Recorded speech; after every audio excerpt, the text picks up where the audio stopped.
So last topic है हमारा आज का डिस्कस करने का, which is your ionic radius. ये लास्ट आयनिक रेडियस है, एटॉमिक रेडियस है आपका।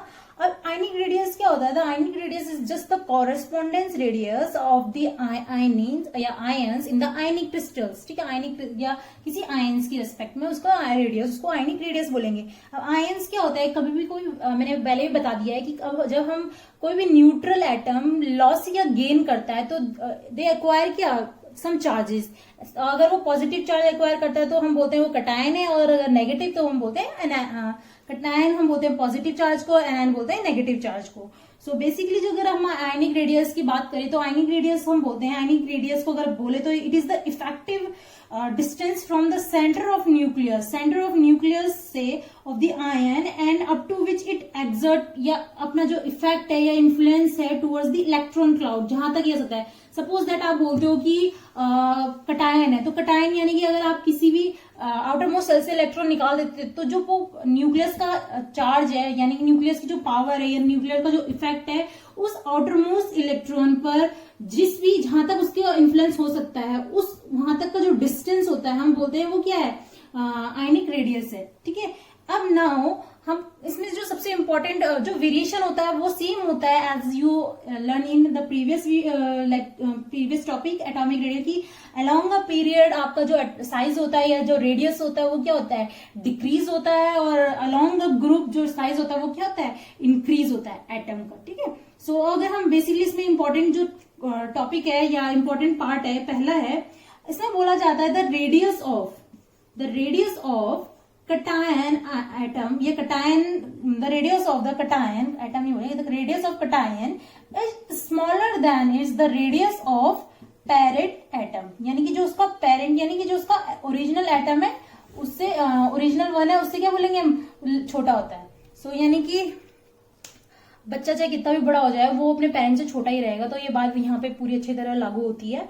जैसे अगर हम सपोज दैट ये बोलते हैं कि हमारे पास एक एटम ले लेते हैं, हम सोडियम के बारे में बात करते हैं एलिमेंट की। ठीक है, अब सोडियम की क्या होता है कि वो एक Na पॉजिटिव हो गया, एंड एक इलेक्ट्रॉन लूज करने के बाद क्या है, उसके पास Na पॉजिटिव एन इलेक्ट्रॉन आ जाता है। अब होता क्या है कि जो सोडियम के केस में अगर हम यहाँ पे बात करें तो सोडियम के केस में अगर हम प्रोटॉन की बात करें, 11 एटॉमिक नंबर है, न्यूट्रल है, तो प्रोटॉन उसके क्या है, आपके 11 इलेक्ट्रॉन है इसके केस में, और 11 ही इसके पास पॉजिटिव चार्ज है, यानी नेगेटिव चार्ज वाले भी 11 है, पॉजिटिव 11। तो यानी कि एक इलेक्ट्रॉन पर एक, अगर हम बात करें कि तो ये है इसका कुछ इस टाइप का स्ट्रक्चर। ठीक है, इस टाइप का, यानी कि एक इलेक्ट्रॉन के बाद एक इलेक्ट्रॉन पर, एक पर्टिकुलर इलेक्ट्रॉन पर आप एक प्रोटॉन लगा रहे हो, एक चार्ज लगा रहे हो, एक पॉजिटिव को एक नेगेटिव न्यूट्रलाइज कर रहा है। ठीक है, तो हम बोल सकते हैं तो 11 के 11 को 11 के 11 न्यूट्रलाइज करें। अब इस केस के बारे में बात करें तो यहाँ पे जो इलेक्ट्रॉन है वो क्या है, 10, क्योंकि यहाँ पे 11 है, पॉजिटिव दे दिया। पॉजिटिव चार्ज का मतलब क्या है कि उसने इलेक्ट्रॉन लॉस किया। तो अगर यहाँ पे इलेक्ट्रॉन लॉस हुआ है, इसका मीन्स के पास पहले 11 था और एक ही पॉजिटिव चार्ज है। देखो, जितने पॉजिटिव चार्ज होंगे इसका मतलब उसने उतने इलेक्ट्रॉन लॉस किए हैं, और जितने नेगेटिव चार्ज होंगे इट मींस उतने इलेक्ट्रॉन गेन किए हैं। तो यहाँ पे जो इलेक्ट्रॉन है वो कितने हुए, 10, एंड जो आपके प्रोटॉन होंगे वो सेम होंगे, क्योंकि इलेक्ट्रॉन का जो ये पॉजिटिव चार्ज का होता है या कोई भी लेन देन होता है वो किसका होता है, आपका बेसिकली इलेक्ट्रॉन से लेना देना होता है। डायरेक्ट कोई भी आएगा तो ऐसा नहीं है कि सीधा न्यूक्लियस पे अटैक करेगा, पहले उसको बाउंड्री पे फेस करना पड़ेगा, है ना। जैसे अगर आप सपोज दैट किसी बिल्डिंग में जाते हो या कहीं पे जाते हो तो कोई मतलब आप नहीं जाते हो, यानी कि जब देखते हो आपकी कुछ पंगे होते तो ऐसा नहीं कि आप सीधा या फिर अगर जो रिसेंटली चल रहा है कि अगर चाइना जो अटैक होता जा रहा है तो हमारी सबसे पहले बाउंड्रीज पे है, इंडिया की बाउंड्री पे हो रहा है। ऐसा नहीं कि बिल्कुल ही सेंटर पर आकर कर दिया, डिस्ट्रॉय कर दिया स्टेट को या फिर कुछ हार्म कर दिया, नहीं, वो पहले बाउंड्री पे अटैक कर रहे हैं। ठीक है, तो वैसे ही होता है कि यानी कि सबसे पहले वो इलेक्ट्रॉन को ही अटैक करता है, ऐसा नहीं कि उसे न्यूक्लियस से होता है। तो जो हमारा लेन देन होता है या पॉजिटिव नेगेटिव चार्ज आता है वो किसकी वजह से होता है, इलेक्ट्रॉन की वजह से होता है। इलेक्ट्रॉन का बिजनेस चलता है यहाँ पे बेसिकली। सो जो प्रोटॉन होगा वो क्या होगा, 11 प्रोटॉन। तो आप यहाँ देख सकते हो कि पावर यहाँ पॉजिटिव चार्ज की ज्यादा है और जिन पे लगानी है वो मेंबर कम है। यहाँ पे कितने थे कि पॉजिटिव चार्ज न्यूक्लियस पे, जो पॉजिटिव चार्ज बेसिकली यहाँ पे था, वो जो पॉजिटिव चार्ज न्यूक्लियस पे था वो 11 के 11 बिजी थे किस पे, 11 इलेक्ट्रॉन पे लगाने के लिए। अब इस केस में क्या है, 10 इलेक्ट्रॉन है और क्या है, 11 प्रोटॉन, यानी कि एक पॉजिटिव चार्ज बचा है, यानी कि वो इसके कंपैरिजन में, फर्स्ट वन के कंपैरिजन में सेकंड जो आपका है यानी कि इसके कंपैरिजन में जो यहाँ पे है जो फोर्स है न्यूक्लियस का टुवर्ड्स द इलेक्ट्रॉन वो क्या है, बहुत ज्यादा है। सो अगर पॉजिटिव चार्ज ज्यादा है as compare to negative charge, इसका मतलब क्या है कि न्यूक्लियस का जो इफेक्टिव न्यूक्लियर चार्ज है वो क्या है, यहाँ ज्यादा है। और अगर ज्यादा है तो इसका मतलब क्या, वो साइज श्रिंक करेगा, अपनी तरफ अट्रैक्ट करेगा, न्यूक्लियस इलेक्ट्रॉन को अपनी तरफ अट्रैक्ट करेगा, शेल को खींचेगा न्यूक्लियस की तरफ, तो वो जो साइज ऐसा था वो क्या है, थोड़ा श्रिंक होता है, यानी छोटा होगा। तो as compare to the parent atom जो आपका कटायन होता है उसका रेडियस क्या होता है, स्मॉलर वन होता है। सो ये बहुत बेसिक क्वेश्चन है और बहुत बार आया है। तो आपको बोल सकते हो पहला रीजन इसका ये है कि decrease in the number of shell, obviously कि नंबर ऑफ शेल डिक्रीज हो रहे हैं क्योंकि इलेक्ट्रॉन निकल रहा है तो शेल डिक्रीज होते हैं जैसे जैसे आप नीचे जाओगे। फिर सेकंड है जो increase the effective nuclear charge resulting the greater force of attraction towards the electron. ठीक है, जो आपका इफेक्टिव न्यूक्लियर चार्ज है वो बढ़ता है आपके पेरेंट एटम में, और सॉरी कटायन में। तो क्या होता है, जिसके केस में हम बोलते हैं कि वो साइज छोटा होता है, चार्ज ज्यादा फील कर रहा है, तो इसकी वजह से हम बोल रहे हैं कि पेरेंट एटम का साइज बड़ा है, कटायन का साइज छोटा है। तो ये इंपॉर्टेंट वन है और एग्जाम पॉइंट ऑफ व्यू से भी बहुत बहुत इंपॉर्टेंट है। ठीक है, सो नाउ ये तो आपका था कटायन के बारे में। अगर हम नेक्स्ट बारे में बात करें तो कटायन के बाद दूसरा हमारे पास क्या आता है, अनायन ही आता है। तो अनायन में क्या होता है, अनायन के केस में जस्ट रिवर्स हो जाता है। तो जस्ट रिवर्स क्यों होता है, अगर आप में से कोई गैस कर सकता है तो करिए। कुछ ने कर लिया और कुछ जिसने नहीं भी किया है तो देख लेना। वैसे वीडियो को पॉज करके जब ऐसा बोला जाता है ना तो एक बार पॉज करके खुद भी सोचना चाहिए, ताकि जो आप सोच रहे हो, जो टीचर एक्सप्लेन कर रहा है वो मैच कर रहा है तो इट मीन्स आप करेक्ट जा रहे हो। अगर जरूरी नहीं कि करेक्ट हो, लेकिन नियर अबाउट भी अगर आ रहे हो कि आप थोड़ा बहुत भी अप्रोच लगा पा रहे हो, इसका मतलब सही जा रहे हो। ठीक है, सो हम डिस्कस कर लेते हैं कि बी आपका ये है कि जो पहला बोला कि कटायनिक एटम या कटायनिक स्पीसीज जो आपका है वो पेरेंट उससे क्या होता है, छोटा होता है। लेकिन हम एनायन के केस में बोलते हैं रेडियस ऑफ आर, मतलब रेडियस शॉर्ट इसलिए करेंगे क्योंकि वीडियो में जितना हम शॉर्ट लिखेंगे उतना हमारा टाइम बचेगा। Radius of anion is always higher than its parent atom. ठीक है, पेरेंट एटम से हमेशा क्या होगा, पेरेंट एटम के रेडियस से वो क्या होगा, बड़ा ही होगा। अब ऐसा क्यों होगा, तो फिर से मैं बोलूंगी कि एक बार वीडियो पॉज कर दीजिए और देख लीजिए। ठीक है, तो अगर अब ये सोच रहे होंगे कौन करे ये वीडियो पॉज, ठीक है, एग्जाम्पल आप कुछ भी ले सकते हो, लेकिन जो अनायन की जो सबसे फेमस एग्जांपल्स होते हैं जो अनायन की कैटेगरी शो करते हैं वो बेसिकली हम सिंपल समझने के लिए हेलोजेंस को लेते हैं। क्यों, क्योंकि हेलोजेंस में क्या होता है कि हेलोजेंस क्लोरीन को ले लो, क्योंकि क्लोरीन या फ्लोरीन हेलोजन कुछ भी ले लो, वो क्या होते हैं अपनी स्टेबिलिटी के लिए बहुत ही करीब होते हैं, एक स्टेप दूर होते हैं। ठीक है, उनके पास आउटर मोस्ट में 7 इलेक्ट्रॉन होते हैं और आपको पता है स्टेबिलिटी तब आ सकती है जब आउटर मोस्ट में 8 इलेक्ट्रॉन हो। तो यानी कि नोबल गैस बनने के लिए उन्हें सिर्फ 1 इलेक्ट्रॉन की जरूरत है। तो अगर किसी को अगर स्टेबली बनने का चांस मिले तो वो क्यों छोड़ेगा, है ना। सब यहाँ जितने भी दुनिया में कुछ भी चल रहा है सब क्या करने की कोशिश करे, स्टेबल होने की कोशिश करते हैं। ठीक है, तो केमिस्ट्री भी वही है, ऑल अबाउट योर स्टेबिलिटी। ठीक है, तो इसमें क्या होता है कि जैसे सपोज दैट आप क्लोरीन बोलते हो, क्लोरीन के केस में आप बोलते हो कि उसने 1 इलेक्ट्रॉन ले लिया, तो 1 इलेक्ट्रॉन लेने के बाद उसके पास क्या आएगा, नेगेटिव चार्ज आएगा। नेगेटिव चार्ज का मतलब ये होता है कि उसमें उसने 1 इलेक्ट्रॉन ले लिया। अगर आप इस केस में, ये पेरेंट एटम है, ये चार्ज स्पीसीज है, तो अब इस केस में बोल सकते हो कि जो इसमें इलेक्ट्रॉन है वो उसकी संख्या कितनी है। अगर यहाँ पे देखो तो 17 है, क्योंकि इसके ये न्यूट्रल है और न्यूट्रल में आपको पता है क्लोरीन का जितना आपका एटॉमिक नंबर क्लोरीन का 17 होता है तो उतने इलेक्ट्रॉन है। ये इलेक्ट्रॉन की संख्या बता रही हूं मैं। ठीक है, अब इसमें जो प्रोटॉन है वो भी कितने हैं, 17 प्रोटॉन है। ये न्यूक्लियर चार्ज कितना है, +17। ठीक है, इस केस में अगर आप देखो तो इलेक्ट्रॉन जो है वो आपके 18 इलेक्ट्रॉन है और जो प्रोटॉन है यानी न्यूक्लियर चार्ज है वो क्या है, 17। तो इस केस में आप देख सकते हो कि जो साइज है, ठीक है, वो किसका बड़ा होगा। ऑब्वियसली आपका साइज अगर आप देखोगे तो अनायन का ही ज्यादा बड़ा होगा। क्यों होगा बड़ा, क्योंकि आप उसमें क्या होता है कि जो इफेक्टिव न्यूक्लियर चार्ज है वहां यहाँ पे डिक्रीज हो रहा है। अब इस केस में देखोगे 17 की 17 इलेक्ट्रॉन प्लस जो न्यूक्लियर चार्ज है वो 17 की 17 लगे, जितनी थी उतने ही, जितने हमारे पास एक तरीके से क्या कह सकते हो कि क्या कहते हैं उसे मैनेज करने के लिए टीम थी, उतनी ही हमारे पास मेंबर स्टूडेंट्स आ गए। तो हर एक को क्या कहते हैं बैलेंस करने के लिए, हर एक को मैनेज करने के लिए हर एक पर्टिकुलर बंदा प्रेजेंट है। ठीक है, लेकिन इस केस में क्या है कि मैनेजमेंट में मेंबर कम है लेकिन नंबर ऑफ स्टूडेंट या नंबर ऑफ जो भी पेशेंट है वो क्या है, बढ़ चुके हैं। यानी कि हॉस्पिटल का रूम कम है लेकिन पेशेंट बढ़ते जा रहे हैं, तो क्या होगी, दिक्कत ही क्रिएट करेगी। तो बस वैसे यहाँ पे क्या है कि वो डॉक्टर का एक तरीके से क्या है, न्यूक्लियस यहाँ डॉक्टर है, डॉक्टर का क्या होगा, ध्यान सब उस पर नहीं हो पाएगा। ठीक है, लेकिन ये गलत है, जो भी अपने प्रोफेशन में बहुत ईमानदारी से करते हैं, तो डॉक्टर भी अपना काम अच्छे से ही करते हैं, चाहे पेशेंट कितना भी दूर है, ठीक है।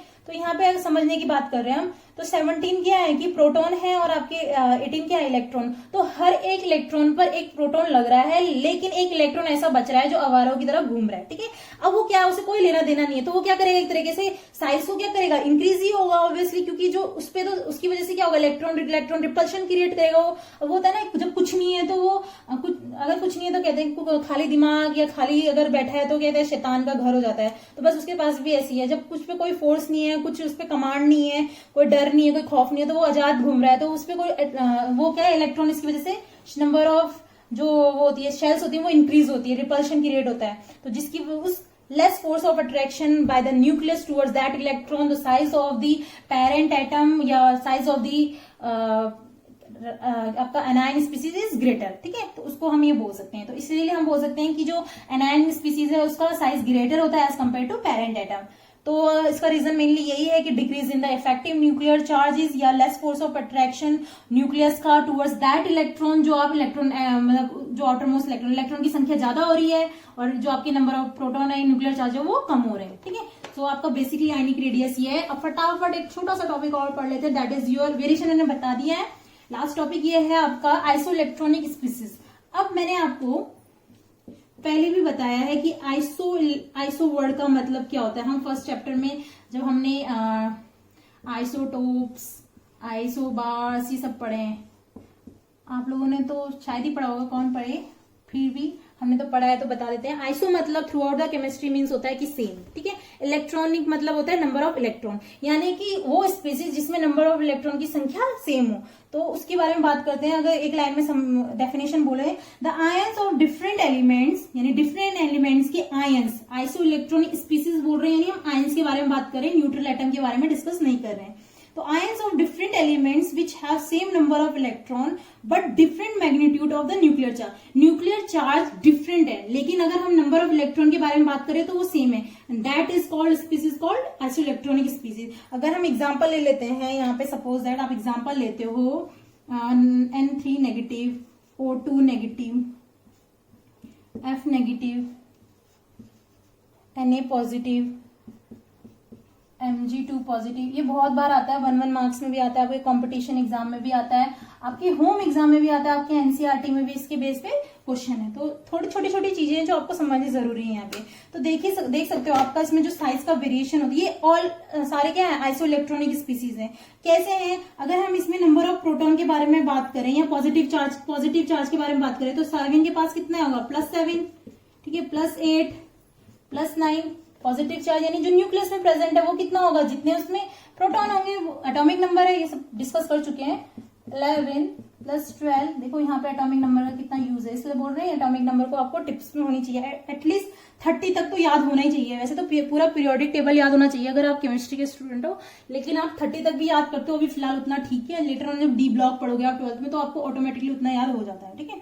तो इसमें देख सकते हो आप जो पॉजिटिव चार्ज है उसमें कितने वेरी कर रहे हैं, ठीक है। तो डिफरेंट मैग्नीट्यूड है न्यूक्लियर चार्ज का, लेकिन जो इसमें क्या है आयंस, अगर हम इलेक्ट्रॉन के बारे में बात करें तो वो कितने हैं, सब में 10 होंगे। कैसे, अगर आप यहाँ पे इस केस में बात करो तो यहाँ पे आप देख सकते हो, दूसरे पेन से देखिए आप थोड़ा सा ज्यादा क्लियर समझोगे। अगर यहाँ पे हम एटॉमिक नंबर की बात करें तो इसका एटॉमिक नंबर 7 होता है, 8, 9, 10, 11, आपका 11, 12, ठीक है, 10 तो नहीं है, 11, 12, 13, ठीक है। तो यहाँ पे आप देख सकते हो कि 7 इसके पास इलेक्ट्रॉन है और 3 इलेक्ट्रॉन नेगेटिव मतलब इसने लिए है, तो 7 + 3 इसके पास 10 इलेक्ट्रॉन है। सेम ऑक्सीजन के पास कितने हैं और अपने खुद के कितने होते हैं, 8, और 2 इसने लिए हैं, 10 इलेक्ट्रॉन। नाइट्रोजन के केस में खुद के पास 9 होते हैं, उसने 1 लिया है, 10। इसके पास 11 होते हैं, लेकिन इसने 1 दिया है, पॉजिटिव मतलब दिया है, तो इसके पास 10 इलेक्ट्रॉन। इसमें 12 होते हैं लेकिन 2 दिए हैं, 10 इलेक्ट्रॉन। इसमें 13 होते हैं, 3 दे दिए इसने, तो 10 इलेक्ट्रॉन। तो आप देख सकते हो सब में 10 इलेक्ट्रॉन है। तो ये क्या है, आइसोइलेक्ट्रॉनिक स्पीसीज है, यानी कि species which have same number of electrons but the different in the magnitude of the nuclear charge, यानी कि जो न्यूक्लियर चार्ज है वो डिफरेंट होता है, लेकिन वो क्या होते हैं, सेम है, यानी कि अलग अलग फैमिली से हैं लेकिन जो उनके वैल्यूज हैं वो क्या है, सेम है, परवरिश है वो सेम है, ठीक है, इस तरीके से देख सकते हो। तो ये सिर्फ स्पीसीज में होती है। अब इस केस में आपको बोल दिया कि वेरिएशन क्या होगा साइज का, तो सबसे पहले देखिए कि जो आपका एनायन होता है वो ऑलवेज ग्रेटर देन होगा कटायन से, ठीक है, ये बात तो हमेशा याद रखना कि एनायन ग्रेटर होगा ऑब्वियसली, क्योंकि अगर आप इलेक्ट्रॉन का फैक्टर भी लगाते हो तो उसमें क्या होता है, ज्यादा फोर्स ऑफ अट्रैक्शन इलेक्ट्रॉन लिया है, ठीक है। तो आप इस केस में देख सकते हो इलेक्ट्रॉन मतलब मूव करता है कि पॉजिटिव जो चार्ज है वो कम होते हैं, इलेक्ट्रॉन ज्यादा है, तो क्या करे, बस घूमते रहेंगे तो बढ़ेंगे, ठीक है। तो इस केस में अगर मैं साइज का वेरिएशन देखूं तो क्या होता है, अगर मैं साइज का वेरिएशन देखूं इधर,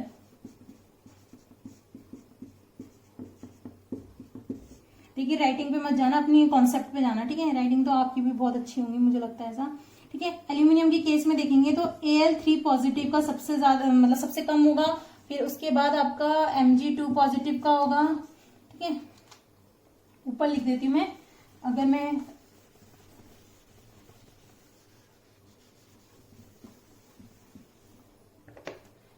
साइज के बारे में, वेरिएशन के बारे में अगर हम डिस्कस करते हैं तो साइज का वेरिएशन लिख देती हूँ यहाँ पे, साइज वेरिएशन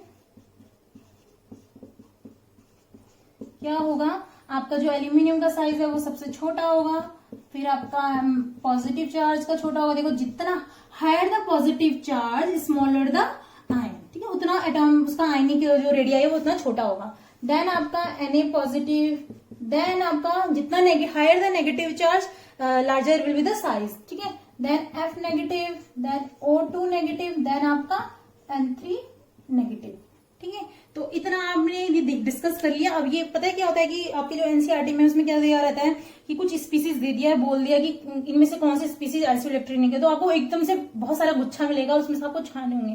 तो आपको अगर कॉन्सेप्ट पता है कि आइसोइलेक्ट्रॉनिक स्पीसीज होता क्या है तो आप इजिली वेरी कर देते हो, ठीक है। अगर इसमें अब आपको क्या होता है कि फिर यहाँ पे अगर केस में बीच में न्यूट्रल एटम दे दिया तो आपको फिर वही लगाना है, कटायन से ज्यादा उसका पेरेंट एटम होगा लेकिन एनायन का उसके पेरेंट एटम से ज्यादा होगा, ठीक है। तो आप इस तरीके से देख सकते हो। तो यहाँ तक था आपका एटॉमिक रेडियस और उसके वेरिएशन। हमने एटॉमिक रेडियस पढ़ा, 4 वेरिएशन, उसके 4 टाइप्स पढ़े और वेरिएशंस पढ़ा, ठीक है।